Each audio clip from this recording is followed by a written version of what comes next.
What's going on, everybody? Welcome back to the channel, and today we're talking about my favorite team, the San Francisco 49ers. And this team right here has named the backup quarterback, and the media world going crazy over a backup quarterback. We're talking about a backup quarterback, the number 2 string, not the starter, not the guy getting the number 1 reps. We're talking about the backup quarterback in Sam Darnold. Now, first things first, Sam Darnold. A lot of people are like, how you going to pick Sam Darnold over Trey Lance? Because Sam Darnold looks better than Trey Lance. That's why. And when you have a Super Bowl ready roster, you should go with guys that are going to help you win that Super Bowl right now.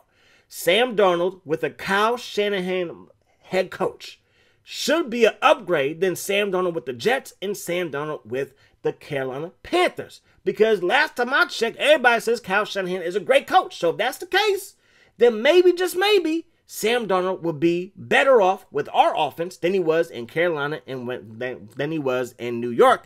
And again, any team out there could have had Sam Darnold, but they chose not to. For obvious reasons, but we thought that we could use him in our scheme, and that's exactly what we're doing, and he's looking phenomenal as a future backup quarterback. Trey Lance this offseason has not looked so phenomenal. In the preseason games, he has not looked good. He is not pulling the trigger. He's not anticipating people being open. It's just not a good look right now for this roster. And that takes me back to when we drafted him.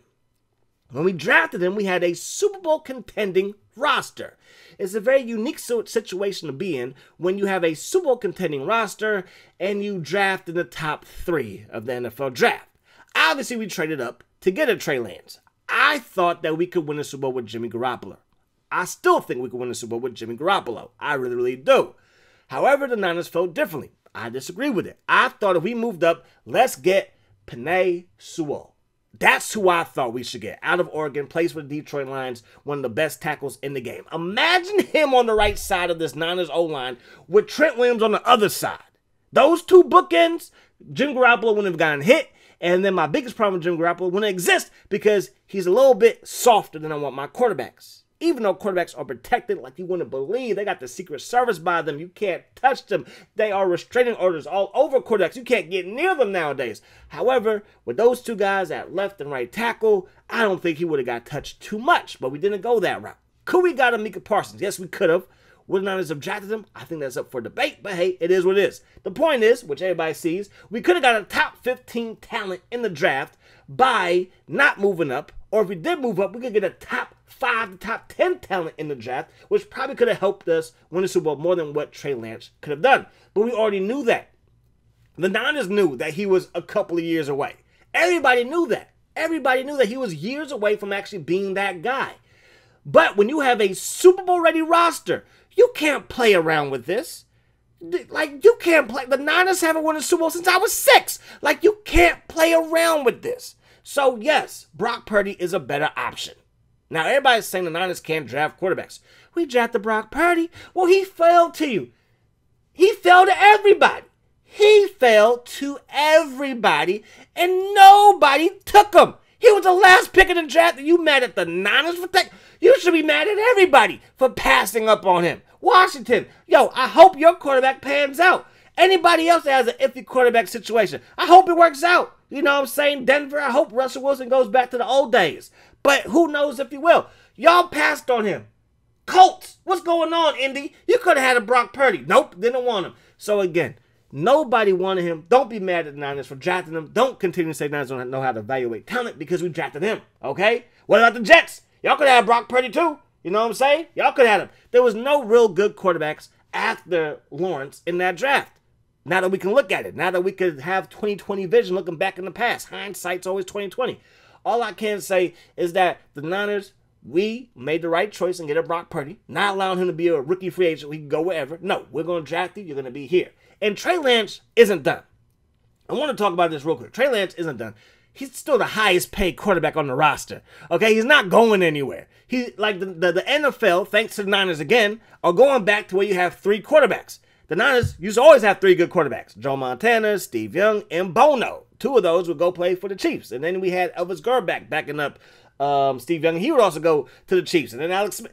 I'm sorry. All I do know is this: is that recently we just saw it this past year, in fact, with a Geno Smith, and I'm a Niner fan, so I saw Geno Smith twice more than twice, but again, for the 290 games, 390 games, including the playoffs, I saw him with my very two own eyes, actually caring about the game, looking like, Geno's actually not that bad. It took 7 or 8 years, but he's not that bad. And Trey Lance is who everybody thinks he is. He's a humble kid. He comes in and works hard, and hopefully that's not just, political speak, but he's actually a hard worker. He's a humble kid that likes to learn. Then I think he's going to be okay. He was the wrong quarterback for this team at this time. And that's just that. That is just that. If he was in a different situation, maybe he would flourish. Maybe he would flourish. If he was in a team that wasn't expected to win right now, like what the Colts have, and what the Panthers have, what the Houston Texans have, I don't think anybody expects those teams to win right now. So yes, allow your quarterback to learn. Allow it to be ugly at times. Allow it to be ugly until the second half, and maybe you'd be like the Bills when Josh Allen helped this team get to the playoffs his rookie season. It could happen. It could happen. But at the end of the day, Trey Lance isn't done. He could turn out to be like a Geno Smith, even a better version of Geno Smith. The sad thing is that we fumbled away a couple of draft picks, and we fumbled away, our future, and we fumbled away a lot of things. But we also have a great roster. And not too many teams can say that, because the Rams, they kind of did the same thing. Got rid of draft picks, signed these guys, traded for these guys, got these guys in, and they look to not be that good moving forward. While the Niners still have young pieces. We know the running back position can be iffy. These guys can be great one year, then disappear the next year. I don't think that's going to be the case with Christian McCaffrey. I think Trent Williams can still give us 2 to 3, maybe even 4 years of all-pro caliber left tackle play. I do think that old linemen can survive in this league with just strength and their knowledge for years and years after their prime. So I do think that. If Brock Purdy is that guy, he's a young quarterback. We got Debo still, who's just got into his prime. Ayuk, we still don't know exactly who he is. Kittle, he's not as productive as a Kelsey because we do not ask him to be. We ask him to be George Kittle, and he's still a top 3, top 4, my estimation, top 2 tight end, but I don't want to argue with nobody.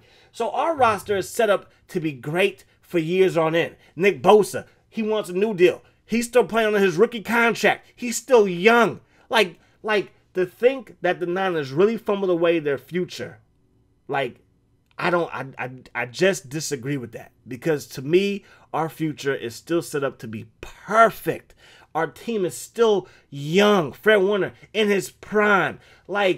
Greenlaw, who's an absolute thug out there, is entering his prime, and we signed him early. I think we signed him at the end of the season before this last one, or halfway through this past season, at a pretty good deal for where he is. You know what I'm saying? So I think our biggest issue is cornerback. But which team got good cornerbacks? You tell me which team got shut down corners on both sides. Not too many. So at the end of the day, man, we got Hufanga back there, man, in the middle at free safety, Warner, Bosa. Now, again, we could have used Micah Parsons to play on the other side of Bosa. We want to use him as a defensive end. But our D-line is still pretty nasty, okay? It's still pretty nasty out there. But anyways, that's that. I just want to get it off my chest. I think the Niners are going to be fine. We fumbled the bag. I think Trey Lance will be fine. He's a third-string quarterback, but his career is not over. People saying you destroyed him mentally. No, these things happen. It's life. If Geno can bounce back, then I think this man can bounce back and be who we think that he could be. Anyways, that's that. Peace, love. Hot sauce.